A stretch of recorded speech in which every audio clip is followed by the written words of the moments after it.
Vadiwa vateereri tinokugamuchirai zvekare kune chimwe chirongwa pano paZim Facebook Secrets and Confessions. Tadzoka zvekare nemamwe mamessages. Regai tibva tapinda mumamessages edu emuzuva ranhasi. From a WhatsApp voice note. Hanzi makadi zvenyu mukoma. Inini ndauyawo kuzotaura secret iyo irimo mumhuri medu. Ndingangoti zvinhu izvi zvakatangira pana sekuru. Even though inini I did not witness such a thing sekuru pavainge vachiri vapenyu. Our uncle was one of the few who could afford to go shopping kudiaspora chaiko. Even when he died, the funeral yakangoitwa a very private function. Most of our relatives were not even there to attend his funeral, especially hama idzo dzainge dzichitambura vainge vasipo zvachose. My uncle was buried ikoko kuHarare. Asi pafuneral pavo, there were some strange men who came to attend his funeral.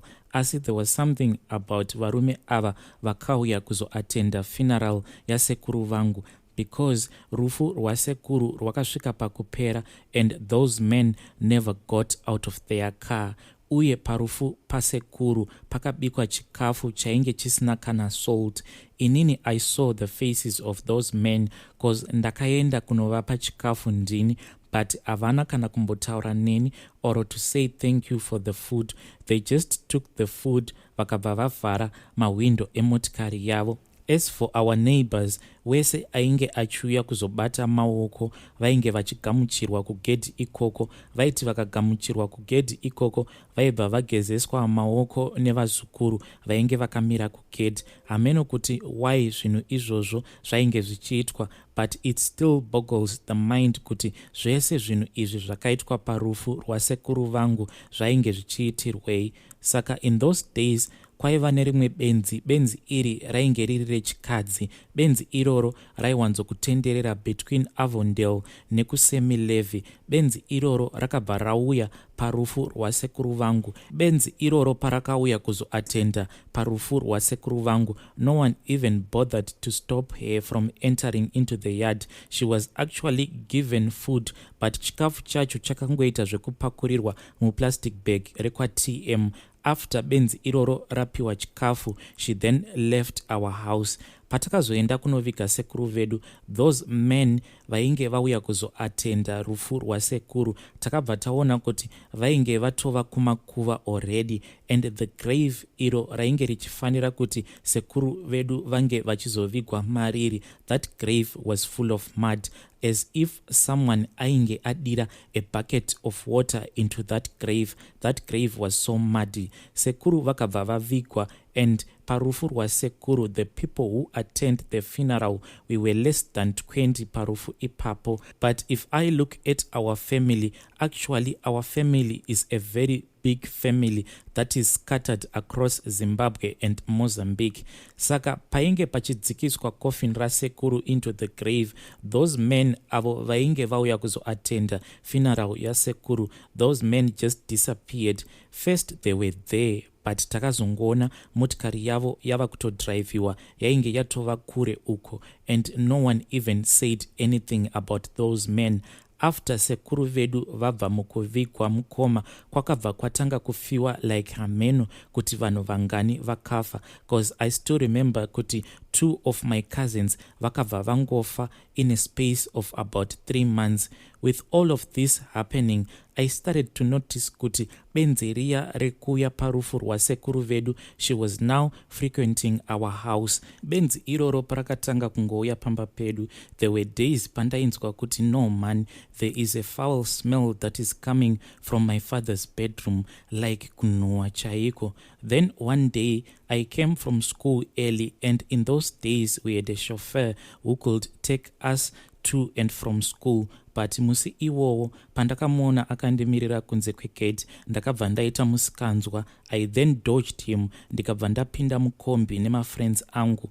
When I arrived home, my dad was at home. but it was so unusual kuti daddy vange vachiuya kumba so early. Mukomanashi ndakapinda mumba and our maid was nowhere to be seen, so I was so hungry. Ndikabva ndati let me go and tell mom. Pandainge ndichifamba ndichienda kubedroom kwa mom, I wanted to shout kuti mom like I always do, but I just felt lazy kuti ndinge ndichidaidzira mama. Ndakati ndasvika pabedroom ramama, ndakangosvika nekungovhura door without knocking, but what I saw zvainge zvichiitika mubedroom mamam, it was quite shocking because ndakaona benzi riya rainge ririmo mubedroom ende rainge richiitira tsvina muplate, and my father was eating tsvina iyoyo yainge ichiitwa nebenzi iroro. Baba vangu vainge vachitodya tsvina iyoyo vakatobata a fork and knife. Mukomanashi, even today I still feel so disgusted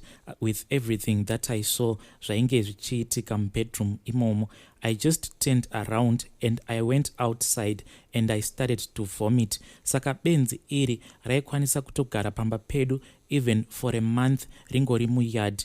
Daddy had bought a very big dog kennel, ndo mainge muchirara benzi iroro. Mukomanashi, whenever benzi iri pose parainge riri pamba mubedroom madad na mom maigara muine a very foul smell that will be so unbearable, and maid wedu pose painge paine benzi pamba should be given mabasa garden until benzi iroro razoenda.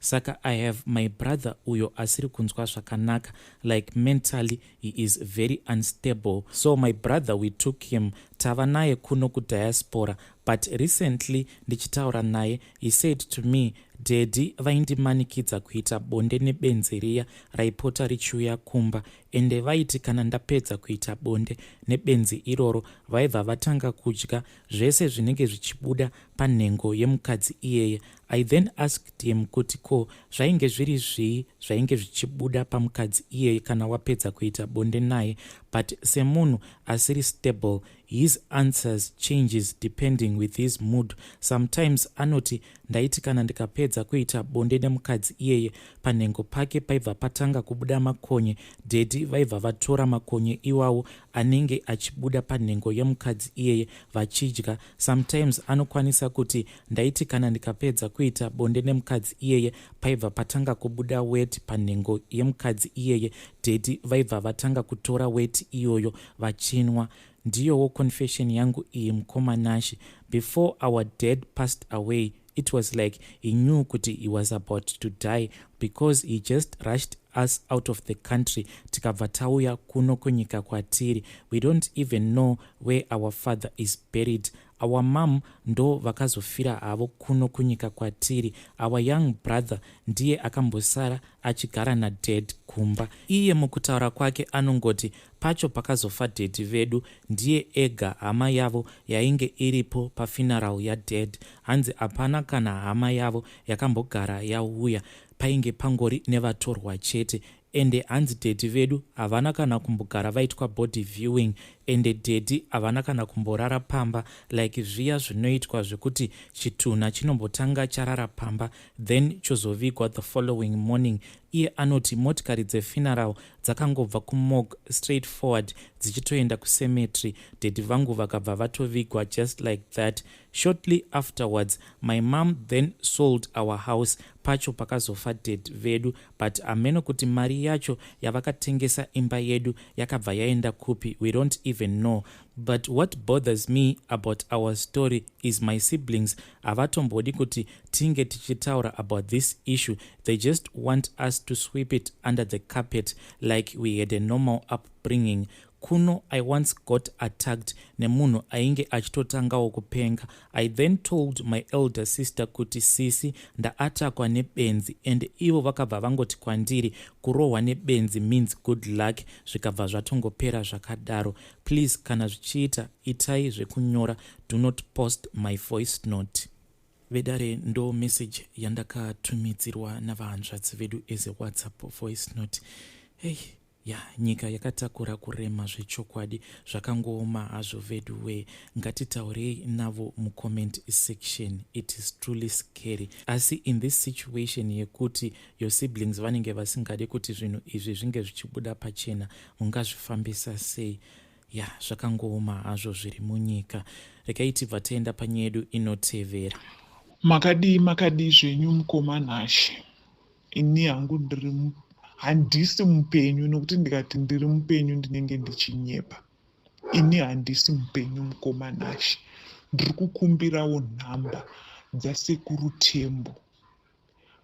Nyaya yandiri kukumbirira nhamba dzasekuru Tembo yakamira yakadai. Ini ndiri mukadzi ane mwana mumwe chete. Mwana wangu atoone vana vake 2. Akamitiswa mwana wake wokutanga ndokuzoroorwa pane mwana wake wechipiri. Asi ini nemwana wangu hatiyanani.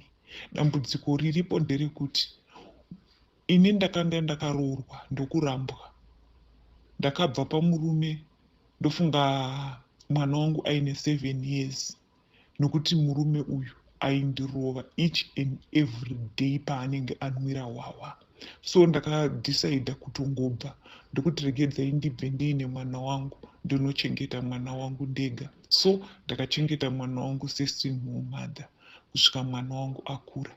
Izvezvi mwana akura, asi mwana haandioni sechinhu. Kungoroorwa kwaakaita kubva pese apa zvanga zvakanaka, but angoroorwa haatondioni sechinhu. Ndakatanga kusenza kuno kuSouth Africa last year. So ndokubva ndadzokerawo kumusha muna December gore iro ratabuda iri. Akatouya akanditambira paroadport zvakanaka-naka. Ndokubva ndaenda kumba kwamama vangu kwandinove ndokwandakaberekwa. Ndokusvika ndokunoonawo amai. Ndokusvika tichida kuenda kunoona guva remumwe munin'ina wangu. Ndokuchimuti chiuya tiende tinoona tese. Ndokubva akundikana. Ndokubva hanzvadzi yangu yati, nhai mai vako vauya ende vari kuita 1 week. Unotadza here kuti umbouye uonanewo naamai vako?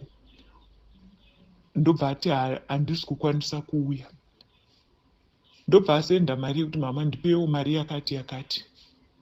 Ndobva ndati alright. Ndobva ati mama kana muine mari bhadharirai school fee.